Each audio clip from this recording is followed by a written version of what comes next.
എന്താണ് ഏറ്റവും നിർണായകമായ കാര്യങ്ങൾ, പ്രോസിക്യൂഷൻ വാദത്തിൽ ഉണ്ടായിരുന്ന കാര്യങ്ങൾ എന്തൊക്കെയാണ്, എന്താണ് പ്രതികൾക്ക് തിരിച്ചടിയായത് ഫെലിക്സ്? ഈ കേസിൽ കൃത്യമായി സാക്ഷിമൊഴികൾ ഉണ്ടായിരുന്നു എന്നതാണ് ഏറ്റവും പ്രധാനപ്പെട്ട കാര്യം. അതായത് റിജിത്തിനെ 2005 ഒക്ടോബർ 3 കൊലപ്പെടുത്തുമ്പോൾ റിജിത്തിനൊപ്പം മറ്റ് ഡിവൈഎഫ്ഐ പ്രവർത്തകരുണ്ടായിരുന്നു. പ്രത്യേകിച്ച് 3 പേർക്കാണ് അന്ന് വെട്ടേറ്റത്.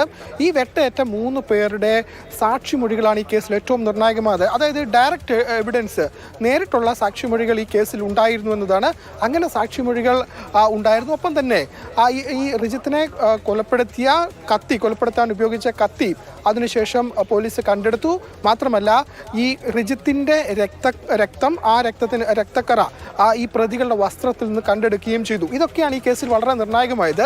സാധാരണഗതിയിൽ നമുക്കറിയാം, ഈ രാഷ്ട്രീയ കൊലപാതക കേസിൽ പലപ്പോഴും പ്രതികൾ ശിക്ഷിക്കപ്പെടാതെ പോകുന്നൊരു സാഹചര്യമുണ്ട്. പക്ഷേ ഈ കേസിൽ നേരിട്ടുള്ള സാക്ഷിമൊഴികളും ഒപ്പം തന്നെ ഈ പറയുന്ന രക്തക്കറകളൊക്കെ ഈ പ്രതികളുടെ വസ്ത്രത്തിൽ നിന്നടക്കം കണ്ടെത്തുകയും ഈ കുത്താൻ ഉപയോഗിച്ച കത്തി വളരെ വേഗം കണ്ടെത്താൻ കഴിയുകയും ചെയ്തു. നീതിയായി പരിഗണിക്കാൻ പോലും കഴിയില്ല എന്നുള്ളതാണ് നമ്മൾ പൊതുവെ പറയാറ്. 19 വർഷക്കാലം, നേരത്തെ ഫെലിക്സ് പറഞ്ഞതുപോലെ ഡയറക്റ്റ് എവിഡൻസ് ഉണ്ട്, നിർണായകമായ സാക്ഷിമൊഴികളുണ്ട്, അതേ അക്രമത്തിൽ പരിക്കേറ്റവരുടെ മൊഴികളുണ്ട്. എന്നിട്ടും എന്തുകൊണ്ട് ഈ 19 വർഷം ഫെലിക്സ്? തീർച്ചയായിട്ടും. അതായത് ഇതാണ് ഇത്തരം കേസുകളിലെ പ്രധാനപ്പെട്ട കാര്യം. അതായത് ഒരു കേസിൽ വിധി പറയാൻ ഇത്രയധികം കാലതാമസം എടുക്കുന്നു എന്നതാണ്.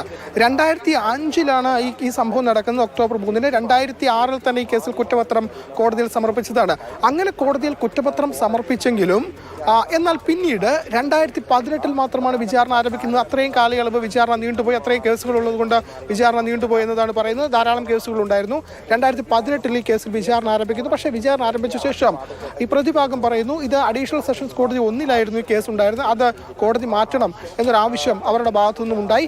ആവശ്യം പരിഗണിച്ചുകൊണ്ട് സെഷൻസ് കോടതി 3 മാറ്റുകയാണ് ഉണ്ടായത്. പിന്നീട് കോവിഡ് വന്നു. 2018 ശേഷം കോവിഡ് വന്നു. കോവിഡിൻ്റെതായ പ്രശ്നങ്ങൾ ഉണ്ടായിരുന്നു. ഇതൊക്കെ തന്നെയാണ് ഈ കേസിൽ വിചാരണ നീണ്ടുപോകാനുള്ള ഏറ്റവും പ്രധാനപ്പെട്ട കാരണം. ഈ കേസുകളുടെ ഒരു ആധിക്യം ഈ വിചാരണയിലേക്ക് എത്തുന്നതിന് തന്നെ വളരെ കൂടുതൽ കാലമെടുത്തു എന്ന് പറയാം. 2001 നടന്നൊരു കൊലപാതക കേസിൽ ഇതുവരെയും ഇന്നിപ്പോ പ്രതികൾ പറയുന്നത് എന്താണ്? തങ്ങൾക്ക് കുടുംബമുണ്ട്, ഭാര്യയുണ്ട്, മക്കളുണ്ട്, ഇതൊക്കെയാണ്. ഇതൊന്നുമില്ലാതെ സ്വന്തം മകന്റെ വിയോഗം അനുഭവിക്കേണ്ടി വന്ന അതിന്റെ പേരിൽ രാവിലെ അമ്മ പറയുന്നുണ്ടായിരുന്നു, എന്റെ കണ്ണിൽ നിന്ന് പൊഴിഞ്ഞതിന്റെ കണക്ക് എന്നുള്ളത്. 19 വർഷക്കാലം സ്വന്തം മകൻ അരുംകൊല ചെയ്യപ്പെട്ടതിന് നീതിയില്ലാതെ കഴിയേണ്ടി വന്നൊരു കുടുംബം അപ്പുറത്തുണ്ട്. ഏതായാലും അവർക്ക് ഏറ്റവും ഒടുവിൽ 2005 നടന്നൊരു കേസ്. ഫെലിക്സിലേക്ക് വീണ്ടും വരാം.